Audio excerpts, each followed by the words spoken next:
महाराष्ट्र की सियासत में मची संग्राम के बीच में अब जो है महाराष्ट्र में एक बार फिर से एक बहुत ही बड़ा कांड हो गया है।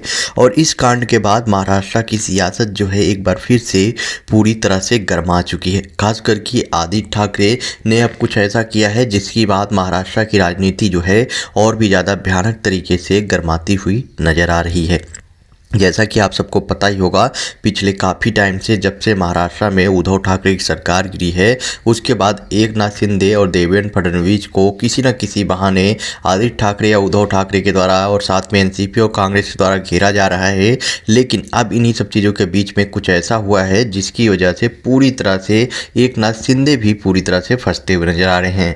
आखिरकार मामला क्या है उसके बारे में मैं आपको आगे वीडियो में बताऊँगा, लेकिन उससे पहले बोलना चाहूँगा कि अगर वीडियो पसंद आए तो वीडियो को लाइक किए बगैर मत जाइएगा। तो आप सबको जानकारी के लिए बता दूं कि जैसा कि अभी एक अपडेट आ रही है उसमें बताया जा रहा है कि एयरबस और टाटा समूह का एक संघ गुजरात के बड़ोदरा में भारतीय वायुसेना आईएएफ के लिए C-295 परिवहन विमान का निर्माण करेगा। रक्षा मंत्रालय ने गुरुवार को 22,000 करोड़ रुपए की परियोजना की घोषणा करते हुए कहा कि भारत में एक सैन्य विमान का उत्पादन किया जाएगा और पहली बार किसी निजी कंपनी यानी प्राइवेट कंपनी के द्वारा किया जाएगा। और इसका प्रधानमंत्री नरेंद्र मोदी रविवार को यूरोपीय रक्षा प्रमुख और भारतीय समूह की निर्माण सुविधा की आधारशिला रखेंगे, जिसे घरेलू एयर स्पेस क्षेत्र के लिए एक प्रमुख बढ़ावा के रूप में बिल किया जाएगा। इस साल सितंबर में मुख्यमंत्री एकनाथ शिंदे के वफादार उदय सामंत, जो कि वर्तमान में उद्योग मंत्री हैं, उन्होंने कहा था कि टाटा एयरबस विमान निर्माण परियोजना महाराष्ट्र के विदर्भ क्षेत्र में नागपुर के पास में आएगी। लेकिन अब तो भयानक तरीके से यहाँ पर एक कांड हो गया। इनके द्वारा दावा तो किया गया था कि यह महाराष्ट्र में लगने वाला है, लेकिन अचानक से ये महाराष्ट्र से गुजरात में चला गया। मतलब कि ये जो प्रोजेक्ट है जो कि महाराष्ट्र के नागपुर में लगने वाला था वो अब गुजरात में चला गया। गुजरात में टाटा एयरबेस C-295 परिवहन विमान परियोजना की घोषणा के जस्ट बाद अब जो है महाराष्ट्र के पूर्व मंत्री आदित्य ठाकरे ने गुरुवार को पूरी तरह से हड़कंप मचा दिया। आदित्य ठाकरे ने गुरुवार को एकनाथ शिंदे नेतृत्व वाली सरकार की खिंचाई की और पूछा कि महाराष्ट्र में जो परियोजनाएं आने वाली थी वह पड़ोसी के पास क्यों चली गई।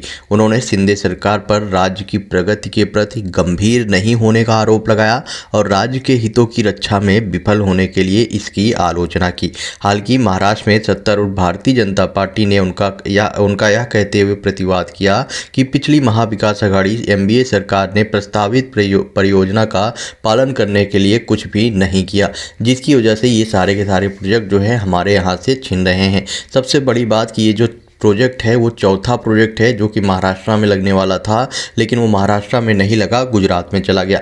इससे पहले आप लोगों को बता दूं जानकारी के लिए कि आदित्य ठाकरे, उद्धव ठाकरे, एनसीपी और कांग्रेस द्वारा लगातार एकनाथ शिंदे के ऊपर ये आरोप लगाया गया कि एकनाथ शिंदे ने मंत्री पद के लिए, खास करके सीएम पद के लिए, उन्होंने अपने आप को पूरी तरह से दांव पे लगा दिया है और महाराष्ट्र की जितनी भी परियोजनाएं हैं उसको गुजरात में भेज रहे हैं। ये भी इनके ऊपर आरोप लगाया गया था। लेकिन आपको बता दूं कि जैसा कि अभी जानकारी आ रही है सामने, उसमें बताया जा रहा है कि पुणे जिले की सिरूर तहसील में पत्रकारों से बात करते हुए ठाकरे ने पूछा, क्या राज्य सरकार जवाब देगी कि ये परियोजनाएं क्यों चली जा रही है। यह चौथी परियोजना है जो महाराष्ट्र में देशद्रोही सरकार की सत्ता में आने के बाद चली गई है। यानी कि एकनाथ शिंदे की सरकार जब से बनी है तब से 4 प्रोजेक्ट जो है जो कि महाराष्ट्र में लगने वाले थे वो जो है गुजरात में चले गए हैं।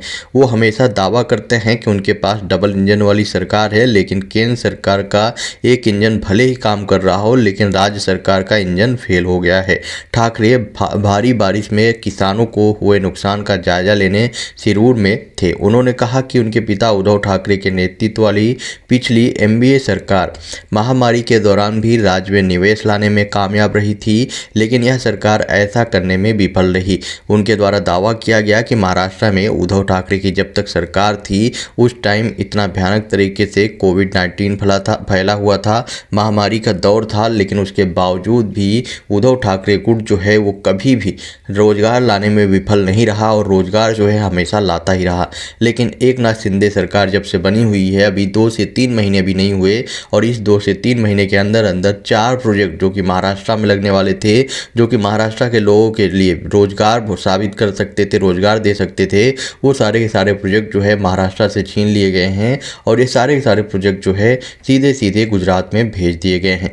सीएम शिंदे नियमित रूप से दिल्ली जाते हैं। उनके द्वारा बोला गया कि सीएम शिंदे नियमित रूप से दिल्ली जाते हैं, लेकिन वह वहां अपने लिए जाते हैं, ना कि महाराष्ट्र के लिए। मैं उन्हें यह कहते हुए कभी नहीं सुना कि टाटा एयर बस परियोजना जो है वो महाराष्ट्र में आनी चाहिए, ना कि गुजरात में। टाटा एयर बस परियोजना महाराष्ट्र में ना आने को लेकर, इसको लेकर जमकर उनके द्वारा सवाल उठाया गया है। उनके द्वारा बोला गया कि Vedanta, Foxconn, bird dark park, medical device park और अब टाटा एयर बस सहित परियोजनाएं जो हैं वो गुजरात चली गई हैं। उन्होंने कहा कि वह दुखी नहीं है क्योंकि यह परियोजना किसी और राज्य में जा रही है। सवाल यह है कि हमारे राज्य में क्यों नहीं आ रही है। यह नई सरकार राज्य में परियोजनाएं क्यों नहीं ला पा रही है। पिछले कुछ दिनों में अन्य राज्यों के सीएम महाराष्ट्र आ रहे हैं, यहाँ के स्थानीय उद्योगपति के साथ बातचीत कर रहे हैं, निवेश करते हैं, लेकिन हमारे मुख्यमंत्री दिल्ली जाते हैं और वह अपने लिए ऐसा कुछ भी नहीं करते जिससे कि महाराष्ट्र में अलग अलग तरीके की परियोजनाएं जो है वो आ सके। वहीं वर्ली विधायक ने कहा कि महाराष्ट्र में बड़े और छोटे प्रोजेक्ट योग्यता के कारण आते हैं। उन्होंने कहा, लेकिन आज मेरिट होने के बावजूद ये परियोजनाएं दूसरे राज्य में आखिरकार क्यों जा रही है।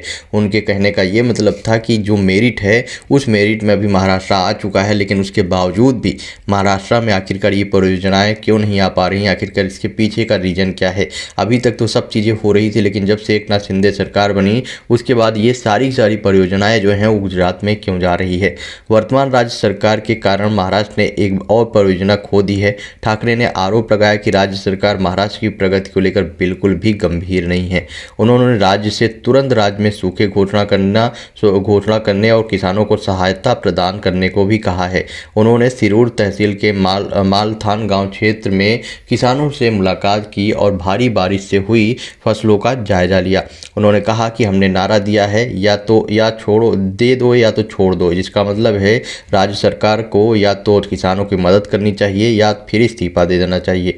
इनके आरोपों पर पलटवार करते हुए भाजपा विधायक प्रवीण दारके ने कहा, सौदा टाटा एयरबेस परियोजना के लिए 1 साल पहले किया गया था और किसी को यह पता लगाना चाहिए कि उस समय कौन सी सरकार सत्ता में थी।